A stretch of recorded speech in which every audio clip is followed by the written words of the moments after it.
Assalamualaikum warahmatullahi wabarakatuh. Perkenalkan, nama saya Alam Syatongoi, NIM 552423055, jurusan Arsitektur, Prodi Program Perencanaan Wilayah dan Kota. Di sini saya akan mempresentasikan atau mereview terkait dengan mata kuliah Teknopreneur dengan dosen pengampu, yaitu Ibu Mulyani Jara para mata STMMT. Di sini kita langsung masuk saja dengan materi yang akan kita review. Yang pertama yaitu materinya penetrasi pasar dan rencana pengembangan usaha. Yang dimana di sini kita harus tahu poin penting terkait capaian pembelajaran ini. Yang dimana pertama yaitu mampu menciptakan pengembangan bisnis digital pada produk atau jasa dengan memanfaatkan potensi berbasis digital, dengan menunjukkan semangat kewirausahaan secara berkelompok dan terukur. Yang dimana untuk melakukan pekerjaan ini atau tugas maupun pekerjaan kita itu harus bekerja kelompok secara kompak lah, boleh dibilang. Dan di sini untuk materi pembelajarannya yaitu pertama kita akan ada 4, yaitu market penetration, product development, market development, dan product diversification. Yang dimana market penetration itu yaitu penetrasi pasar, yang dimana merupakan strategi pertumbuhan dengan cara meningkatkan penjualan produk atau layanan yang sudah ada pada pasar tanpa melakukan perubahan terhadap produk tersebut.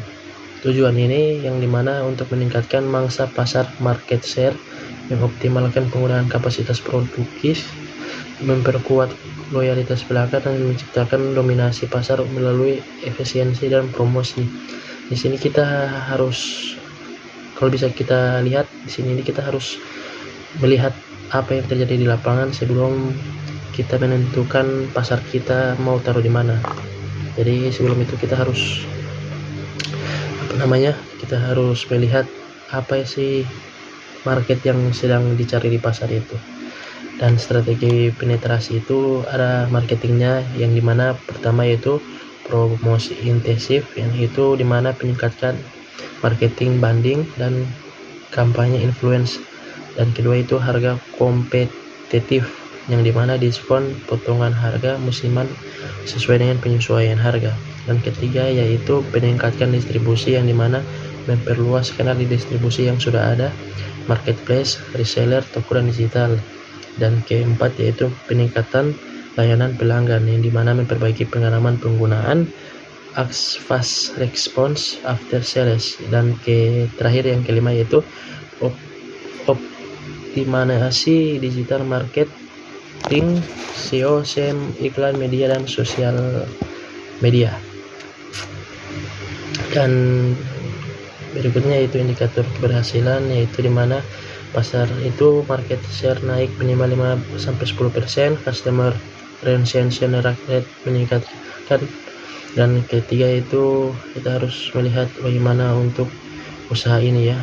Contoh untuk pasar yang kita akan melakukannya yaitu media sosial, yaitu pertama untuk Shopee dan TikTok, yang dimana di situ itu marketnya luas lah ya. Jadi di situ kita akan taruh apa saja marketing yang kita akan lakukan dalam usaha tersebut.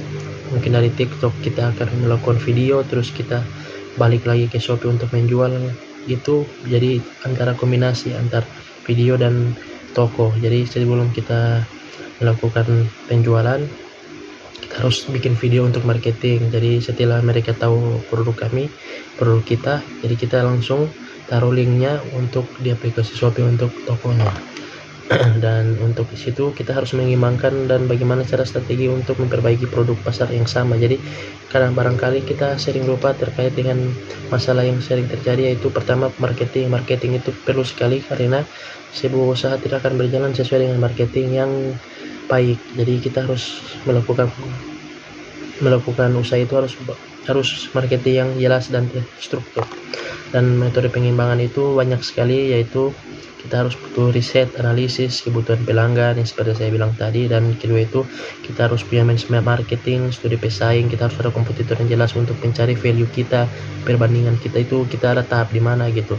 Jadi dan ketiga itu yaitu rapid itu untuk pembuatan cepat.